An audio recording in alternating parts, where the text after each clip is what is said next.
औज़ुबिल्लाहि मिनश्शैतानिर्रजीम बिस्मिल्लाहिर्रहमानिर्रहीम। Chapter number 3 इंशाल्लाह आज हम स्टार्ट कर रहे हैं और जो है उसमें हमने सबसे पहला चैप्टर जो है वो होम्योस्टैटिस ऑस्मोरेगुलेशन उसके अंदर टॉपिक और जो है negative and positive feedback mechanism, ठीक है, बॉडी का सेम रहना, बहुत सारी चीजें हमने इस पर स्टडी करी, बहुत सारे सिस्टम को। दूसरी चीज हमने chapter number support and movement के सहारा और हरकत, ये दो चीजें किसी एक ऑर्गेनिज्म में कैसे होती है, हमने लिटिल बिट इंसानों और जानवरों में समझने की कोशिश करी, एनिमल्स में, और फिर हमने दूसरा उसको बड़ा डिटेल अपने प्लांट्स के अंदर हमने स्टडी किया। प्लांट के अंदर में देखा जनाब सपोर्ट किस तरीके से होती है और उसके अंदर कौन कौन से हमारे पास टिश्यूज होते हैं, पैरेन्काइमा, कॉर्निकाइमा, स्क्लेरेन्काइमा, और फिर प्राइमरी ग्रोथ एंड फिर सेकेंडरी ग्रोथ, ठीक है, इस तरीके से। और फिर टिश्यूज जब स्केलेटन की तरफ जाते हैं तो सपोर्ट मिलना शुरू हो जाती है। और मूवमेंट के लिए भी हमने पौधों की बहुत सारे, फिर जब हमने सपोर्ट पढ़ लिया तो मूवमेंट की तरफ आ गया, तो मूवमेंट में हमने अपना पेराटोनिक मूवमेंट और नेस्टिक मूवमेंट यानी कि directional and non directional movement को काफी सारे मूवमेंट को हमने स्टडी किया, ठीक है। इस तरह हमें पता लग गया पौधे में सपोर्ट कैसे होती है टिश्यू के जरिए, और मूवमेंट कौन कौन सी होती है जिसके अंदर पॉजिटिव एंड नेगेटिव जियोट्रोपिज्म और बहुत सारी हमने डिफरेंट काइंड्स ऑफ मूवमेंट हमने देखी थी, पढ़ी थी, और बहुत अच्छी तरह हमने आपको डायग्राम्स भी दी थी। ये दोनों लेक्चर्स भी मेरे पास मैंने नेट पे अपलोड कर दिए, तो उम्मीद है कि जिन्होंने नहीं देखा होगा या बाकी मजीद जिन्होंने प्रैक्टिस करनी होगी कर ली होगी। आज हमारा टॉपिक है जनाब, हम चैप्टर नंबर 3 की तरफ मूव कर रहे हैं, और चैप्टर नंबर 3 का नाम क्या है, कोई बताएगा?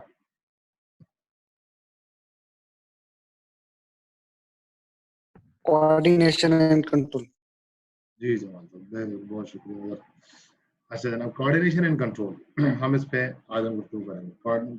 कोऑर्डिनेशन एंड कंट्रोल, ये that is the name of the chapter number 17 यानी कि 3 इंटर का, और हम इसको स्टडी कर रहे हैं ऑर्गेनिजम्स के हवाले से कि what do you mean by that. सबसे पहले तो हमको टॉपिक की जब तक मीनिंग अंडरस्टैंड नहीं होगी, हम आगे जो है ना सही तरीके से चीजों को अंडरस्टैंड कर ही नहीं पाएंगे कि what do you mean by the coordination, what do you mean by the control. दो चीजें, सिंपल इंग्लिश के वर्ड है, कोई इसके अंदर हलबल नहीं है, कोई ज्यादा इसके अंदर कोई बात मैं शो नहीं कर रखी, लेकिन अपने अंदर बहुत ज्यादा मीनिंग रखते हैं। कंट्रोल भी है, कोऑर्डिनेशन।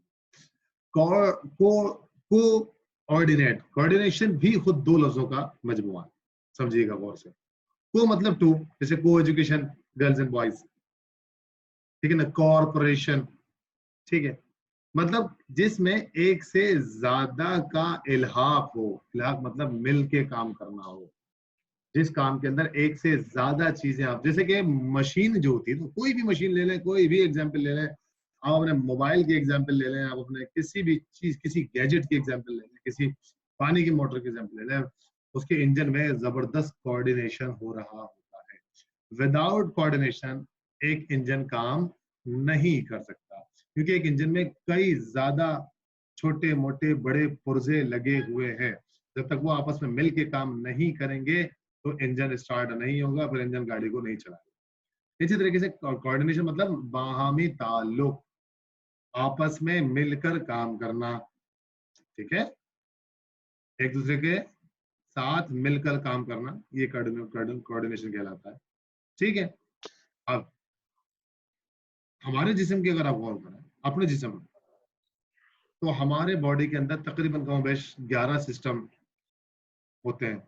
इसमें रेस्पिरेटरी सिस्टम है, डाइजेस्टिव सिस्टम है, इंटरगुमेटरी सिस्टम है, नर्वस सिस्टम है, और सेंसरी सिस्टम है, इम्यून सिस्टम है, कार्डियोवैस्कुलर सिस्टम है जिसको हम ब्लड सर्कुलेटरी सिस्टम से भी याद रखते हैं, लेकिन एक्सक्रीटरी सिस्टम है, डाइजेस्टिव सिस्टम है, ये तकरीबन 9 सिस्टम का नाम तो मैंने गिनवा दिया आपको, ठीक है। तो ये सारे सिस्टम एक दूसरे के साथ मिलजुल के काम कर रहे हैं, यानी कि जब मैं कोई लफ्ज अदा कर रहा हूं आपको, और आप उस लफ्ज को अपने कानों से सुन रहे हैं, दो काम कर रहे हैं ना, मैं बोल रहा हूं और आप सुन रहे हैं, इस बोलने और सुनने में भी हमारे जिस्म का हर सिस्टम काम कर रहा है, तमाम सिस्टम मिलकर काम कर रहा है। अगर मैं कहूं कि कोई एक सिस्टम, बॉडी सिस्टम तो छोड़ें, उस सिस्टम का भी कोई एक पार्ट अगर खुदा ना खास्ता काम करना छोड़ दे या डिस्टरबेंस का मसला हो, मसलन हमारा स्केलेटल सिस्टम की बात कर ले, हड्डियों का पूरा सिस्टम लगा हुआ ना, सर से लेकर पाँव के नाखून तक, हमारी जो थाई बोन है उसमें फ्रैक्चर तो छोड़े, टूटना तो छोड़े, दर्द हो अगर शदीद, सिर्फ दर्द हो, तकलीफ हो, तो आपकी चाल बदल जाती है। इसका मतलब सही तरह कोऑर्डिनेट नहीं हो पा रहा।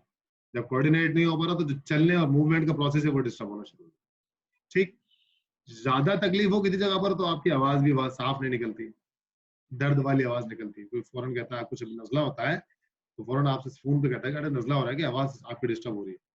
तो इसका मतलब ये सारी बॉडी, जैसे यानी कि बोलने के अंदर, जैसे मैं लफ्ज इस्तेमाल कर रहा हूँ, तो मेरे पेट में खाना गया था, वो डाइजेस्ट हुआ था, उसने एनर्जी दी थी तो मैं बोल रहा हूँ। पहली बात, वो जो ब्लड ने खाने डाइजेस्ट करने के बाद लिया था और वो ब्लड ने मेरे तमाम बॉडी सेल्स तक पहुंचाया था तो एनर्जी मिली थी। मैंने जो खाना खाया था उसके अंदर डाइजेस्टिव सिस्टम ने उसको पूरा डाइजेस्ट किया था, तब जाके वो जो है वो ब्लड में शामिल होने के काबिल हुआ था। ठीक, नर्वस सिस्टम ने और होम्योस्टैटिक सिस्टम ने मुझे भूख लगाई थी तब मैंने खाना खाया था, उन्होंने इनपुट करने के लिए मेरी बॉडी के अंदर ही काम किया था। एस्क्रेटरी सिस्टम ने उस खाने के अंदर से जो फासिद मादे थे, जो बेकार मादे थे, जो नाइट्रोजिनस वेस्ट था, वो बाहर निकाला था, काम की चीज अलग की थी। ठीक है, तो ये सारी चीजें कोऑर्डिनेट करने के बाद एक हमारे जिस्म की मशीनरी चल रही है। समझ आई बात? अगर इसमें से कोई एक चीज भी अपने कोऑर्डिनेशन को छोड़ दे, कोई एक सिस्टम भी, हमने अभी एक पहले एग्जांपल दी, सिस्टम का कोई एक पार्ट भी छोड़ दे तो सिस्टम में डिफेक्ट आना शुरू हो जाता है। लेकिन अगर कोई एक पार्ट भी, एक सिस्टम डिरेल हो जाता है, तो जैसे मैंने अभी थोड़ी देर पहले बताया कि इम्यून सिस्टम अगर खुदा ना खास्ता डिरेल हो जाए HIV की वजह से, एड्स में चला जाए आदमी, तो उसका पूरी बॉडी डिस्टर्ब होना शुरू हो जाती है और सीवियर डिस्टर्ब होती है कि वो डेथ तक चला जाता है।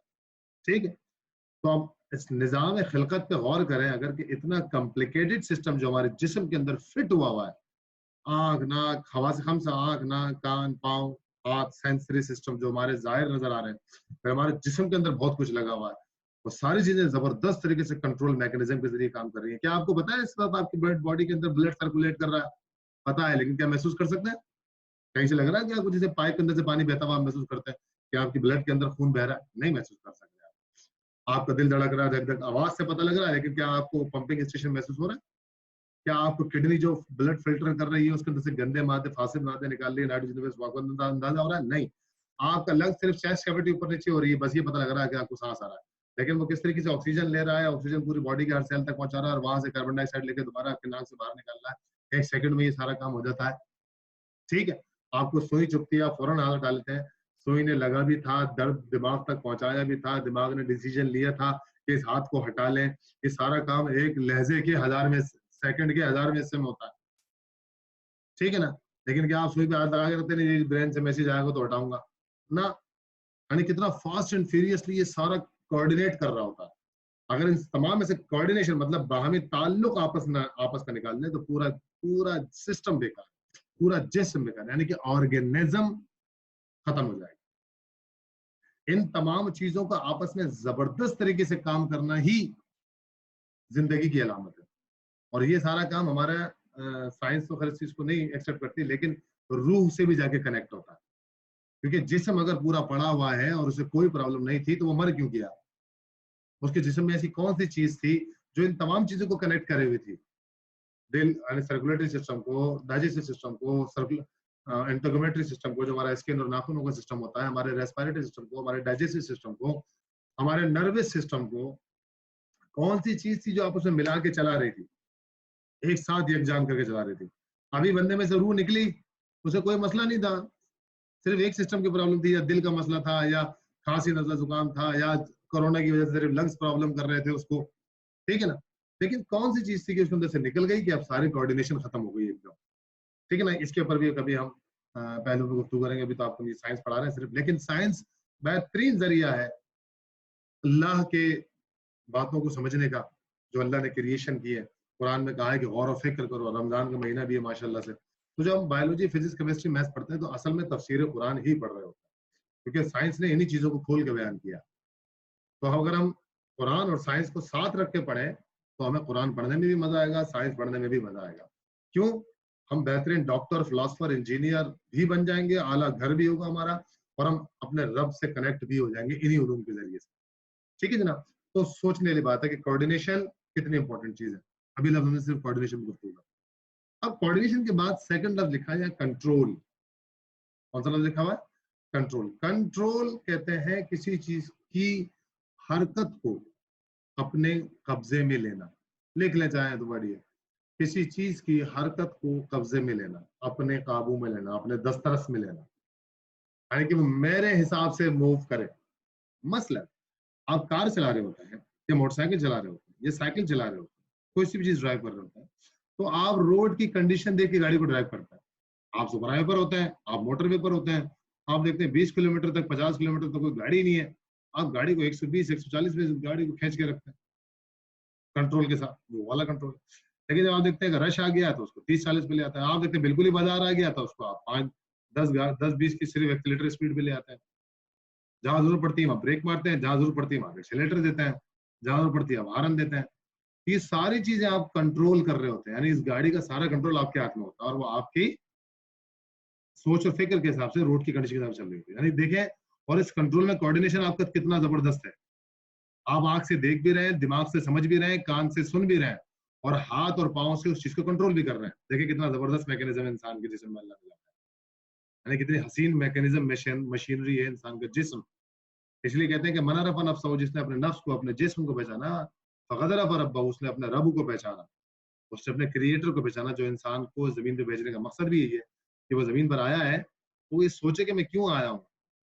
पौधे मेरे लिए, गाड़ी मेरे लिए, फल मेरे लिए, फ्रूट मेरे लिए, दुनिया की सारी नेमतें मेरे लिए, एसी मेरे लिए, मोबाइल मेरे लिए, जहाज मेरे लिए, हर चीज मेरे लिए है। मैं किसके लिए हूँ? मुझे आने की जरूरत क्या थी? क्या मैं सिर्फ इसलिए आया हूँ कि इन तमाम चीजों को इस्तेमाल करूँ, माशरे में अपना स्टेटस बनाऊं, अच्छा डॉक्टर, फिलोसफर, इंजीनियर हो गया और फिर दुनिया से गुजर जाऊं? नहीं है। मतलब सोचना पड़ेगा कि मैं किस लिए आया हूँ। ठीक है, कुरान में इस तरह की बातें और साइंस में। आगे चलते हैं। तो कंट्रोल यानी कि चीज की मूवमेंट को अपने हाथ में लेना। ठीक है, अब मैंने इस वक्त कितनी तेज बोलना है, ये कंट्रोल है। अगर मैं इस वक्त 60 बच्चों की क्लास में बैठा हूँ और बच्चे भरे हुए क्लास में, तो मैंने उस वक्त कितनी तेज बोलना है, और मैंने कितना आगे पीछे चलना है। अब मुझे एक कुर्सी में बैठ के क्लास लेनी है, सिर्फ आगे पीछे मूव करने की मुझे जरूरत ही नहीं है। लेकिन अगर मैं लेक्चर रूम में ले रहा हूँ क्लास, तो मुझे आगे पीछे जाना पड़ेगा, लेफ्ट राइट आना के पीछे। ये कंट्रोल है सारा। कितनी देर आवाज, अगर माइक लगा हुआ है क्लास सिस्टम के अंदर तो मेरी हल्की आवाज भी काफी है, लेकिन नहीं है तो मुझे तेज बोलना पड़ेगा। That is control. ठीक है, मुझे गुस्सा आ रहा है, रात के वक्त आ रहा है, आसपास में सब सो रहे हैं, तो मुझे आवाज कितनी निकालनी है। लेकिन अगर दिन में आ रहा है, सब जाग रहे हैं, तो मुझे आवाज कितनी निकालनी है। तो मतलब each and everything is on the control. अगर ये कंट्रोल एंड कोऑर्डिनेशन आपस में कोऑर्डिनेट ना करें, देखिए फिर लफ्ज कह रहा हूं, कंट्रोल एंड कोऑर्डिनेशन और कंट्रोल आपस का ताल्लुक बहुत इंपॉर्टेंट है। अगर चीजों में कोऑर्डिनेशन हो रहा हो, यानी कि इंजन कोऑर्डिनेट कर रहा हो गाड़ी का, और तेजी के साथ गाड़ी चल रही हो, लेकिन ब्रेक पे आपका कंट्रोल ना हो, तो वो कोऑर्डिनेशन खतरनाक है, गाड़ी का एक्सीडेंट हो जाएगा। इसलिए कंट्रोल भी जरूरी है, कोऑर्डिनेशन के साथ क्या जरूरी है? कंट्रोल जरूरी है। तो हम इससे क्या चीज अंडरस्टैंड करने की कोशिश कर रहे हैं कि इस लफ्ज की असल में मीनिंग क्या है, कंट्रोल एंड कोऑर्डिनेशन। अपने जिस्म पे भी अप्लाई करने की कोशिश कर रहे हैं कि हमारे जिस्म के अंदर किस तरीके से सारे सिस्टम कोऑर्डिनेट कर रहे हैं, और उनको कंट्रोल करने के लिए हमारे, अच्छा इन सिस्टम के अंदर एक सिस्टम ओवरहेड कर रहा है, वो कौन सा है? हमारा नर्वस सिस्टम, जिसे हम ब्रेन का सिस्टम भी कहते हैं। ठीक है, जो ये हमारे पूरे सारे सिस्टम को कंट्रोल कर रहा होता है। देखिए कैसे कंट्रोल कर रहा होता है, मैं आपको भी एक तस्वीर भी दिखाता हूँ एनिमेटेड, जिससे आप सही तरह अंडरस्टैंड कर जाएंगे। देखिए एक सेंट्रल नर्वस सिस्टम है जो हमारे सर में लगा हुआ है, जो हमारे गर्दन तक है। ठीक है, इसे कहते हैं सेंट्रल नर्वस सिस्टम। और इसी सिस्टम से स्पाइनल कॉर्ड निकल रही है, जो हमारी रीढ़ की हड्डी में जा रही है, जिसको हराम मगज भी कहते हैं उर्दू में। ये क्या करती है, इससे रगें निकलती है और हमारे हाथ पांव के सारे हिस्से में जा रही होती है, आखिरी कोने तक आ रही होती है, पूरे जिस्म में फैली हुई। और ये सेंसरी नर्व है, सेंस करती है, जिसको हम कहते हैं ना सेंसरी सिस्टम। तो हमारा ये नर्वस सिस्टम है, जिसको हम सेंसरी सिस्टम कहते हैं। The longest cell of the body is the neuron, जिसको हम कहते हैं नर्वस सिस्टम।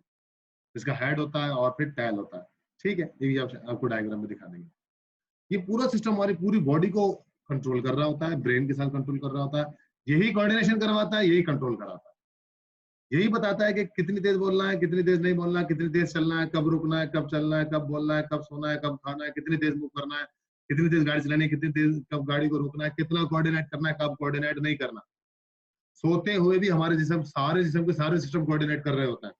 हमारा सोते हैं तो क्या हमारा जिस्म नहीं सोता, सिर्फ ब्रेन का एक चैम्बर है वो सोता है, जो डिसीजन मेकिंग चैम्बर है, जिसको हम सेरेबेलम कहते हैं ना, आई थिंक सो, वो सिस्टम वाला सुकून करता है सिर्फ। और जिस्म के आज़ा सुकून करते हैं, मसलन हाथ रिलैक्स पड़े होते हैं, पाँव रिलैक्स पड़ा होता है, जिस्म रिलैक्स होता है क्योंकि काम नहीं, लेकिन इंटरनली एक्टिव है, उसमें ब्लड की सर्कुलेशन जा रही है, उसमें न्यूट्रिशन जा रही है। देखिए आपकी समाध भी सोते हुए एक्टिव होती है। कोई ज्यादा गहरा नहीं सोता है तो उसको ज्यादा तेज आवाज में आवाज आती है, कोई हल्की हल्की सी आवाज से उड़ जाता है, अपना अपना कंट्रोल सिस्टम। अच्छा, मैं आपको तस्वीर दिखाता हूँ कि इसको एनिमेटेड पिक्चर के अंदर किस तरीके से जो है इसमें दिखाया गया। ये देखिए, शो हो रही है बेटा पिक्चर आपके सामने? Yes sir. ठीक है ना? अब यस सर। इसके अंदर जो तस्वीर दिखाई गई, नीचे एक इंसान है, इसका सबसे पहले जो ब्लू कलर का है, स्काई ब्लू, ये जो येलो हो रहा है, स्काई ब्लू हो रहा है, ये brain, that is not in the central nervous system. ठीक है, ये सेंट्रल मतलब मरकज है। मरकज किसे कहते हैं? जहां सारी चीजें आगे रुक जाए उसे मरकज कहते हैं। जैसे हम कहते हैं यूनिवर्सिटी के अंदर अपना 0 पॉइंट वो जगह है जहां पर सब आगे उतरते हैं, वहीं से अपने डिपार्टमेंट में जाते हैं, जब छुट्टी होती है वहीं आगे जमा होते हैं, वहीं गाड़ियां आती है, दोबारा पॉइंट्स आते हैं और वहां से वो उनको ले जाते हैं। ठीक है, तो वो मरकज है यूनिवर्सिटी का, सबने वहीं जमा होना है, वहीं से जाना, वहीं वापस आना है दोबारा अपने घरों पर जाने के लिए, तो मरकज है। तो हमारा ब्रेन मरकज है, यहीं से डिसीजन होगी, यहीं से प्रोसेस होगा, यहीं से सारा इंस्ट्रक्शन निकलेंगे जिसम को चलाने फिराने घुमाने के लिए कि किस तरीके से उसको चलाना है। ठीक है जनाब, तो अभी जो स्काई ब्लू आपको येलो सा नजर आ रहा है, ठीक है, ये क्या है? हमारा सेंट्रल नर्वस सिस्टम जो हमारे दिमाग के अंदर से है, और उसके अंदर से देखें एक लंबी सी लाइन निकल रही है, जिसको ये क्या नाम दे रहा है, यहाँ पर देखिए लिखा हुआ आएगा स्पाइनल कॉर्ड, जैसे मैंने आपको बताया। तो सेंट्रल नर्वस सिस्टम ब्रेन है, इसको सारे मैसेज पहुंचने, लेकिन जिस्म के तमाम पोर्शन से पहुंचना है, तो फिर बिल्कुल ही ऐसा ही है जैसे कि हमारे यहाँ पानी आता है ना, तो जो बड़े बड़े टैंकरों से, बड़ी टैंक्स जो होते हैं, वहां से बड़ी मोटी लाइन चलती है, 6 इंच की या 12 इंच की या 1.5 इंच की, वो लाइन बड़ी मोटी हमारी गलियों के बीच में खुदती आती है, वहीं उसमें से 4 इंच की लाइनें निकलती है जो हमारी गलियों में आती है, फिर हमारी गलियों में से 1-1 इंच की या पौने इंच की लाइनें निकल के हमारे घर आती है। ठीक है ना? तो यानी कि फर्दर डिविजन है नालियों की, ताकि सब तक पानी पहुंच जाए, मैसेज चला जाए इसी तरीके से ब्रेन का। तो सेंट्रल नर्वस सिस्टम के अंदर से जो ये बारीक बारीक पर्पल और येलो लाइनें निकलती हुई नजर आ रही है, जो स्पाइनल कॉर्ड से जाके मिल रही है, ये हमारा क्या है? Peripheral nervous system. पेरिफेरल कैसे कहते हैं? अतराफ को, चारों तरफ।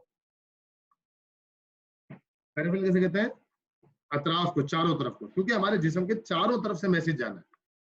तो हमारे उंगली की नोक पर भी कुछ चुभे या पाँव के अंदर कोई हल्का सा भी चुभे, तो हमें फौरन सेंस हो जाता है, तो हम उसको फौरन हटाते हैं, पाँव से हटाते हैं, किसी चीज से। ठीक है, देखिए अल्लाह ने कितना जबरदस्त सेंसरी सिस्टम हमारे बॉडी में रखा है। आपको पीछे से कोई हल्का सा ठक ठक करता है, फौरन पीछे मुड़ के देखते हैं जनाब कौन कह रहा है। आप सो रहे होंगे, आपको आवाज दे रहा होगा, नहीं आएगी आवाज, लेकिन आपको कोई 1-2 दफा ऐसे हाथ मारेगा, आप फौरन हिल लेंगे, आपका सेंसरी सिस्टम काम कर रहा है सोते हुए। ठीक है, देखिए सारी चीजें अभी इस वक्त हम सिर्फ गुफ्तगू कर रहे हैं कंट्रोल एंड कोऑर्डिनेशन। हमारी पूरी बॉडी को हम अपने सामने रख के उस पर सारी गुफ्तगू कर, हमारी बॉडी के अंदर ये सेंस तो है। जरा और समझिएगा, मैं आगे की आपको चैप्टर की वर्डिंग पढ़ा रहा हूँ, इसके अंदर आपको डिटेल मिल जाएगा बोर्ड, इसकी पंजाब बोर्ड की बुक में।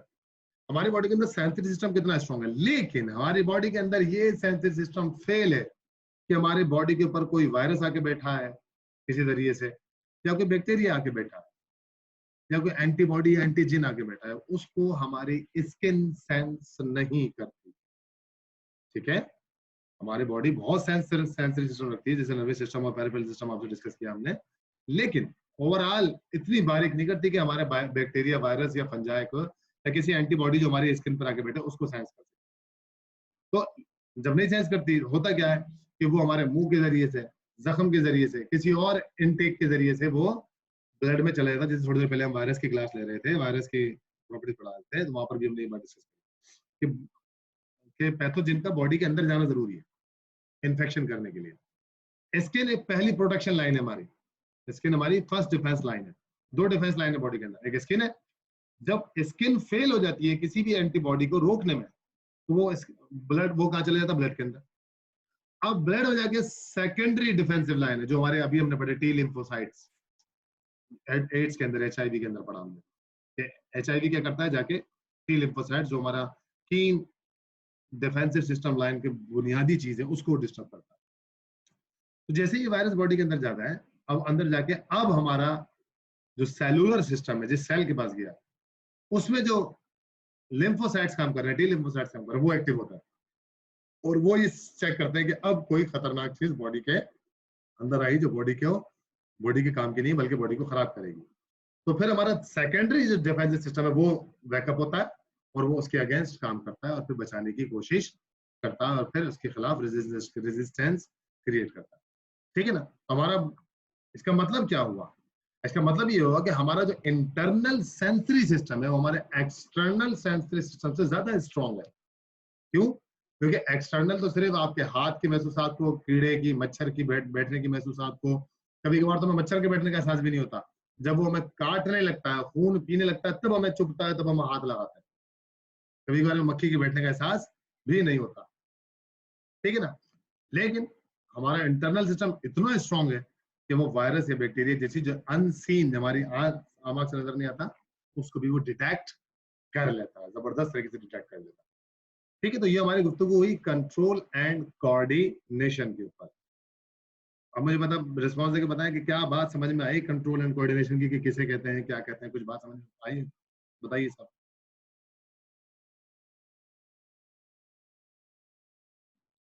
हेलो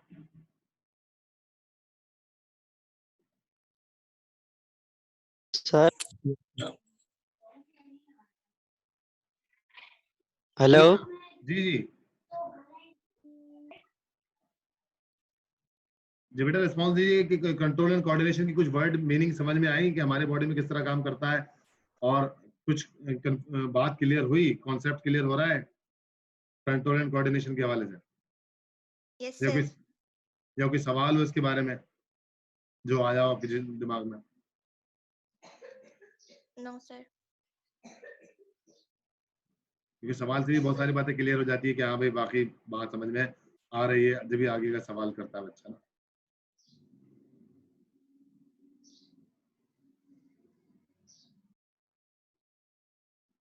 अच्छा ठीक है बच्चे, आगे चलें। Yes sir. Yes, sir. चलें शाबाश, इसका मतलब बात तो पहुंच रही है। अब आ जाते हैं जनाब, अब ये इंट्रोडक्शन, अब वो सारी बात ये कर रहा है कि हर ऑर्गेनिज्म जो है कुछ कैरेक्टरिस्टिक्स शो करते हैं। देखें एट मॉलिक्यूलर लेवल, सबसेलुलर लेवल और ऑर्गेनिज्म लेवल। यानी कि मॉलिक्यूलर लेवल मतलब कौन सा लेवल, यानी कि इंसान, एक तो ऑर्गेनिज्म लेवल के ऊपर सेंसरी सिस्टम, जैसे मैंने भी बताया हमारी स्किन बाहर से सेंस करती है, लेकिन जब स्किन सेंस नहीं करती किसी वायरस बैक्टीरिया को तो वो हमारे पास सेलुलर लेवल पर और सब सेलुलर मॉलिक्यूलर लेवल पे जाके अंडरस्टैंड होता है, फिर उसके अगेंस्ट पे बॉडी इंटरनली काम करती है। ठीक है। तो इस तरीके से जो मैं आपको बता चुका हूँ सारी मैं सारी बता चुका हूँ, जैसे कि ये लिखा हुआ कि because the sensory cell is the detect to the presence but some intracellular body cells response to the produce the chemical phagocytes then to destroy। किनको डिस्ट्रॉय करता है? कि जिनको हमारी बॉडी बाहर से अंडरस्टैंड नहीं कर पाती, जैसे कि human are unable to detect the response to any change stimuli to the environment, we unaware and not able to response the presence of the bacteria. ये देखिए आगे ऑन ओवर सरफेस कि बैक्टीरिया या वायरस दूसरे pathogen को हम अपने body के ऊपर रिस्पॉन्स नहीं करते, हमें पता ही नहीं लगता क्या चीज आई है। तो जब तक पता नहीं लगता क्या चीज आई है तो हम कैसे रिस्पॉन्स कर सकते हैं? ठीक है ना। लेकिन जब वो बॉडी के अंदर चले जाता है तो फौरन अंदर वाला सिस्टम उसको रिस्पॉन्स करता है। चले आगे आ जाइए। Control coordination in control through hormone. Plant के अंदर जनाब कंट्रोल कोऑर्डिनेशन कैसे होता है? Very interesting. इंसान के अंदर तो मैंने आपको बता दिया, ब्रेन लगा हुआ है, स्पाइनल कॉर्ड लगी हुई है, नर्वस सिस्टम के नर्व्स फैली हुई है पूरे जिस्म के अंदर, और बेहतरीन तरीके से वो कोऑर्डिनेट करके हमें गर्म, ठंडा, परेशानी, मुसीबत और हर चीज से बचा रहा है। ठीक है ना। और जिस्म का, इंसानी जिस्म के अंदर जबरदस्त तरीके से काम कर रहा है, अपने जिस्म की हमने बड़ी तारीफें कर ली, ठीक है ना, क्योंकि अल्हम्दुलिल्लाह रब्बिल आलमीन उसी ने बनाया। तो जब अल्लाह ने हमारे जिस्म के अंदर सैनिटरी सिस्टम बनाया है और हमारे इंसान के, जानवर के सिस्टम को रोका, यानी कि बड़ा प्रोटेक्टिव बनाया है, कंट्रोल एंड कोऑर्डिनेशन बनाया, तो क्या प्लांट्स का नहीं होगा? तो प्लांट्स के अंदर भी जबरदस्त एक कंट्रोलिंग सिस्टम है, क्योंकि प्लांट के अंदर कहीं ब्रेन नहीं होता, जैसे हमारे सिस्टम में सेंट्रल नर्वस सिस्टम है, पेरिफेरल नर्वस सिस्टम है, जैसे हमने पढ़ लिया। प्लांट में कहीं ऐसा ब्रेन नहीं लगा हुआ होता कि उसके जरिए से पौधा अपने तमाम, अच्छा पौधे को परेशानियां क्या है जनाब? पौधे को 1000 परेशानियां। उसकी वजह यह है कि हम तो, इंसान या जानवर, सेसाइल नहीं है, मोटाइल है। मोटाइल मतलब एक जगह से दूसरी जगह जा सकता है। आपको बाहर शदीद बारिश होगी, आप भाग दौड़ के किसी साए के नीचे चले जाएंगे, किसी छप्पर के नीचे चले जाएंगे, अपने घर में घुस जाएंगे करीब होकर, अपनी प्रोडक्शन कर लेंगे। इस तरह शदीद गर्मी होगी, धूप होगी, किसी दरख्त के नीचे चले जाएंगे, अपने घर में चले जाएंगे, प्रोटेक्शन कर लेंगे, पानी पियेंगे ज्यादा, ठीक है। इसी तरीके से आपको शदीद ठंड लग रही होगी, आप कंबल ओढ़ लेंगे, घर की प्रोडक्शन ले लेंगे, क्योंकि हम मोटाइल हैं और हमारा नर्वस सिस्टम भी काम कर रहा है। तो हम अपने आप को एनवायरमेंटल कंडीशन से बेहतरीन तरीके से प्रोटेक्ट कर सकते हैं, क्योंकि हम मूव कर सकते हैं। लेकिन प्लांट के साथ सबसे बड़ी अल्लाह ने एक चीज लगा दी है कि दे आर द सेसाइल, वो अपनी जगह से मूव नहीं कर सकते। ऐसा नहीं हो सकता कि शदीद ठंड हो और प्लांट किसी घर में घुस जाए, इस तरह उसको बाहर, अंदर घर में गर्मी लग रही हो तो पौधा गमले के साथ बाहर आ जाए खुद ही, यार अंदर गर्मी लग रही थी। It is impossible. वो सेसाइल है, उसने उसी जगह पे खड़े होकर सारे काम करना है, उसने मूव नहीं करना। उसने गर्मी को भी वही बर्दाश्त करना है, रिस्पॉन्स करना है। उसने सर्दी को भी वही बर्दाश्त करना है, रिस्पॉन्स करना है। उसने पानी की कमी को भी वही बर्दाश्त करना है, रिस्पॉन्स करना है। उसने अपने पानी की ज्यादा सैलाब आ जाए तब भी रिस्पॉन्स करना है, वही खड़े खड़े करना है। ये सबसे बड़ी प्लांट के लिए हाइडल है कि उसने सारे रिस्पॉन्स को एक ही जगह स्टे करके अपने जो है ना रिस्पॉन्स देना है। क्या देखिए क्या लिखा हुआ, but their behaviour is fundamentally different from the animals. Fundamentally different मतलब बुनियादी तौर से अलग है। एनिमल और प्लांट का आप कंट्रोल एंड कोऑर्डिनेशन में कोई मुकाबला करा ही नहीं सकते। क्यों नहीं कर सकते? कि क्रिएशन वाइज, साख्त वाइज, बनावट वाइज, स्ट्रक्चरल वाइज ये दोनों एक दूसरे से क्वाइट डिफरेंट है, बिल्कुल बहुत ज्यादा। क्या कह रहा है? क्यों? The difference is due to the two way life. एक तो पहली बात जो मैंने अभी आपको बहुत अच्छी तरह समझाई, sessile on the hand, on hand and the motile on the other hand, क्योंकि प्लांट सेसाइल है और एनिमल मोटाइल है, जैसे मैंने अभी बताया। Much of the behaviour plants depend on the variation, ठीक है, variation in the growth rates or the changes in the turgidity of the cell, while they show the movement, the most obvious different in the slow, the speed and the response than the plant.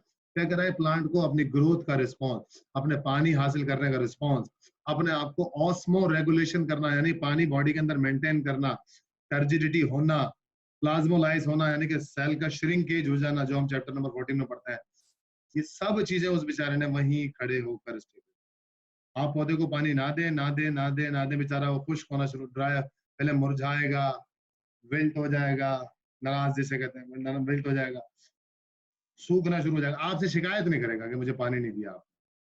आपने जरा बच्चों को पानी ना दें 1-2 घंटे प्यास के अंदर, ठीक है ना, खाना ना दे, वो क्योंकि एनिमल है, मूवेबल है, इसलिए उधर मचा देगा, किचन में जाएगा, चीखे चिल्लाएगा। प्लांट के पास अपना सिस्टम है, किस तरीके से, किस हद तक उसको वो, तो plant are the quite different from the animals. Animal have the evolve the tissues like the muscle, यानी कि मल के पास स्पेशलाइज्ड टिश्यूज होते हैं बहुत सारे काम करने के लिए, जबकि प्लांट के पास स्पेशलाइज्ड टिश्यूज नहीं होते, वही पैरेन्काइमा, कोलोनकाइमा, स्क्लेरोकाइमा, ठीक है ना। और प्लांट के पास रैपिड मूवमेंट हो सकती है, प्लांट के पास, और एनिमल के पास रैपिड मूवमेंट हो सकती है। क्यों? क्योंकि एनिमल क्या करते हैं कि फौरन तेजी के साथ, जैसे कीड़ा है, आप उसको जैसे करीब जाएंगे उसको फौरन डर लगेगा, यहां से उड़ोगे वहां, लाल बेग हो, मच्छर हो, टिड्डा हो, कुछ भी हो, प्लांट के ऊपर आफत गिर रही हो, कुछ भी मुसीबत हो रही है, वहीं खड़ा रहेगा बेचारा, उसने रिस्पॉन्स नहीं करना। कैसा? मूवमेंट का रिस्पॉन्स उसने नहीं करना। तो ये सारी चीजें प्लांट हमें बता रहा है। अच्छा, वही स्टिमुलस और स्टिमुलाई हम मूवमेंट में पढ़ चुके हैं। स्टिमुलस वो एरिया जिसमें चेंज आए, स्टिमुलाई वो सोर्स जिसके जरिए से चेंज आए। जैसे ग्रेविटी स्टिमुलाई है और रूट की या शूट की मूवमेंट स्टिमुलस है। ओके हो गई बात? तो ये सारी चीजें हम पढ़ते हुए आ रहे हैं और हम अपने कॉन्सेप्ट्स को क्लियर करने की कोशिश कर रहे हैं। देखिए ये इंपॉर्टेंट बात कि प्लांट किस तरीके से all the activities plants from the growth to the fruit, growth से लेकर यानी कि उगने से लेकर फ्लावर देने तक और फ्लावर से फ्रूट देने तक। जैसे फ्रूट की बात क्यों करी जनाब? क्योंकि फ्रूट पौधे का आखिरी पार्ट होता है, बस फ्रूट में से सीड निकल आता है, सीड को जमीन में डाल दो दोबारा से नया पौधा निकल आता है। तो यानी कि पूरे उसने बता दिया जर्मिनेशन से लेकर सीड की ग्रोथ से लेकर फ्रूट तक तमाम काम। अब आप मुझे एक बात बताइए, पौधा जमीन में जाता है, जर्मिनेट होता है, और सीड जमीन में जाता है, जर्मिनेट होता है, पौधा निकलता है छोटा, फिर ये पौधा बड़ा होता है, ठीक है, इस टाइम में निकलता है, प्राइमरी ग्रोथ होती है। देखें अब आपको बातें समझ में आना शुरू हो जाएंगी क्योंकि हम पढ़ चुके हैं support and movement. Primary growth होती है, फिर सेकेंडरी ग्रोथ होती है, पौधे का साइज भी बड़ा होता है, पौधे की स्ट्रेंथ भी बड़ी हो रही होती है, पौधे की ग्रोथ भी बढ़ रही होती है, पौधे नए पत्ते भी निकालना होता है, पौधे की हाइट बड़ी तेजी से बढ़ रही होती है। पौधा यानी कि बचपन से जवानी और जवानी से डेढ़ उम्र या और फिर फ्लावर दे रहा होता है, रिप्रोडक्शन पार्ट, फिर उसके अंदर फ्रूट दे रहा होता है। फ्रूट फिर हम खा लेते हैं, बहुत सारे प्लांट्स का नहीं खाते, ठीक है। उसके बाद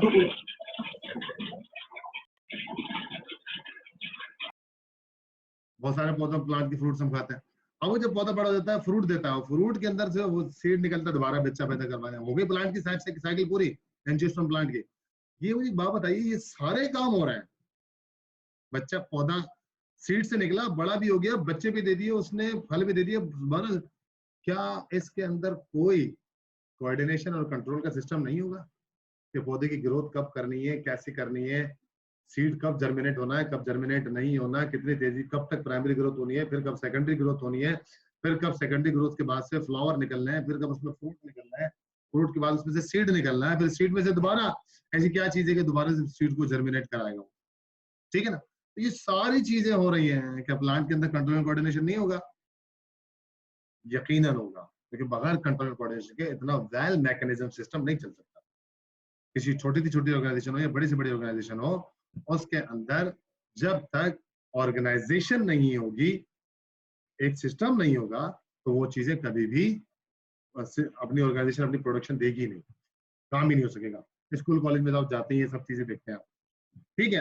तो पता लगा प्लांट के पास एक वेल मैकेनिज्म सिस्टम है, जो उसका brain system, you can say that is the brain system, जो प्लांट की सारी एक्टिविटीज को ग्रोथ से लेकर सीड से लेकर फ्रूट तक और फिर बच्चे तक दोबारा से इसके लिए कंट्रोल करता है। दो बड़ी इंपॉर्टेंट चीज है। अब वो प्लांट के पास वो ब्रेन कौन सा है, ये लिखा हुआ बड़ा बड़ा प्लांट हार्मोन्स, ये लिखा प्लांट मूवमेंट्स, ये हार्मोन मूवमेंट्स लिखा हुआ, ये रहा response to the environmental stresses, ये भी हम बात करते हैं। ऊपर आ गए प्लांट हार्मोन्स, कि प्लांट के पास क्या चीज है, सबसे बड़ी चीज ये रहा, control coordination in plant through hormones. तो hormones you can say that the brain of the plant, जो कि सारी चीजें कंट्रोल कर रहे होते हैं कि इस वक्त सीड को जर्मिनेट करना है या नहीं, इस वक्त ग्रोथ होनी चाहिए या नहीं, क्योंकि एनवायरमेंटल कंडीशन के ऊपर ये हार्मोन्स डिसीजन लेते हैं। अगर पानी नहीं होगा तो नए पत्ते नहीं निकलेंगे, पानी शदीद कम होगा तो पुराने पत्ते को भी झाड़ देगा, पानी और शदीद कम होगा तो वो स्टोमेटा को बंद कर देगा ताकि पानी को बाहर निकलने ना दे। लेकिन पानी बेहतरीन तरीके से आ रहा होगा तो वो रूट से लेगा भी, स्टोमेटा को खोलेगा भी, नए पत्ते भी निकालेगा ताकि पानी आए और निकले और बेहतरीन काम हो, नए पार्ट्स भी बनाएगा। टेम्परेचर अगर सही तरीके से नहीं होगा, सनलाइट अगर सही नहीं मिल रही होगी, सनलाइट अगर सही नहीं मिल रही होगी पौधे को, तो पौधा सही तरीके से फोटोसिंथेसिस नहीं करेगा, क्योंकि उसका जो हम फोटोसिंथेसिस सिस्टम पढ़ के आते हैं चैप्टर नंबर 11 बायोएनर्जेटिक्स के अंदर, अगर आपके दिमाग में हो तो उसका जो फोटो सिस्टम 1 है फोटो सिस्टम 2 है, ये सिस्टम सही तरह काम करेंगे ही नहीं। जब इनको लाइट सही तरीके से चार्ज करेगी नहीं तो ये फोटोसिंथेसिस का प्रोसेस सही तरीके से नहीं होगा। यानी कि each and everything is connected. देखें कंट्रोल एंड कोऑर्डिनेशन पढ़ रहे हैं, each and everything is coordinate to each other, हर एक दूसरे का दूसरे से कोऑर्डिनेट है। अगर एक पुली रुक जाती है इंजन में तो वो दूसरी पुली को चलाएगी नहीं, जब दूसरी पुली नहीं चलेगी तो इस पुली से जो अगली पुली है वो नहीं चलेगी, इस तरह पूरा इंजन स्टॉप होना शुरू है। That is coordination. और इसे कब और कहां और कितना चलाना है, ये कंट्रोल है। ये दोनों काम प्लांट के अंदर कौन कर रहा होता है, हार्मोन्स कर रहे होते हैं, ठीक है। अब हार्मोन्स कितने हैं और कौन से हार्मोन्स कौन कौन सी चीजों को कंट्रोल करते हैं, किस तरीके से प्लांट के अंदर ये सारी चीजें चल रही होती है। हमारा नेक्स्ट टॉपिक यही है, control and coordination in plants through hormones. हमारे पास अभी लास्ट 3 मिनट्स रह गए इसके अंदर मैं आपको सम अप कर दूं कि हमने सिर्फ आज के अंडरस्टैंड करने की कोशिश करी है कि कंट्रोल एंड कोऑर्डिनेशन किसे कहते हैं, किसी एक ऑर्गेनिज्म में कंट्रोल एंड कोऑर्डिनेशन कितनी इंपॉर्टेंस रखता है। अगर कंट्रोल एंड कोऑर्डिनेशन के अंदर से, कोऑर्डिनेशन में अगर किसी एक सिस्टम के अंदर से कोई एक चीज रिमूव हो जाती है, कोऑर्डिनेट नहीं करती, तो उसका सिस्टम पर क्या असर पड़ता है, सिस्टम अपनी सीधा प्रोडक्शन नहीं दे पा रहा होगा।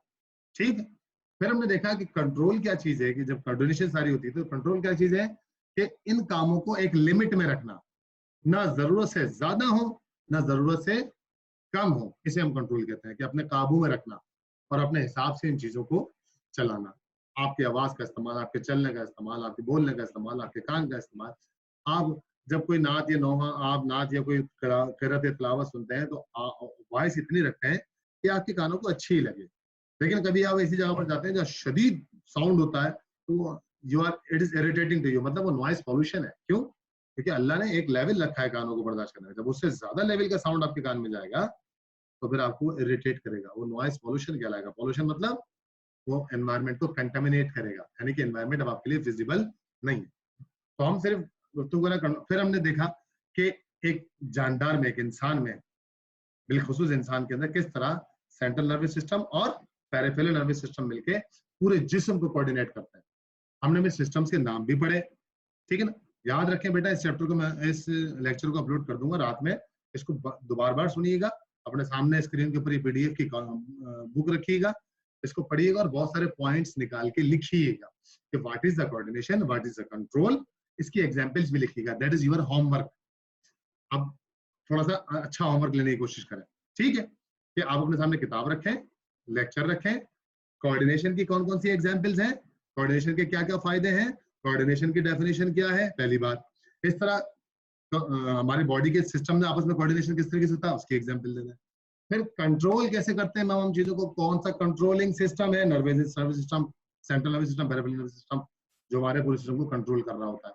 तो आज हमने कंट्रोल, फिर हमने देखा कि प्लांट के अंदर हार्मोन्स एक चीज है जो इस सारी चीजों को कंट्रोल करते हैं, उसकी जर्मिनेशन से लेके फ्लावर फ्रूटिंग तक, ठीक है। तो अभी हमने कंट्रोल एंड कोऑर्डिनेशन को अंडरस्टैंड करने की कोशिश किया और अब नेक्स्ट टॉपिक यही है कि हम फौरन शुरू करेंगे कि प्लांट्स के अंदर हार्मोन्स किस तरीके से कंट्रोल एंड कोऑर्डिनेशन कराते हैं। बताओ होमवर्क समझ में आया या नहीं, ये बता दीजिए।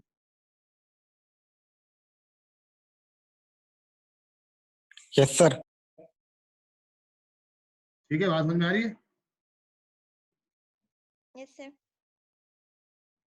होमवर्क समझ में आ गया तो मैं व्हाट्सएप पे भी आपको मजीद इसको डिटेल कर दूंगा।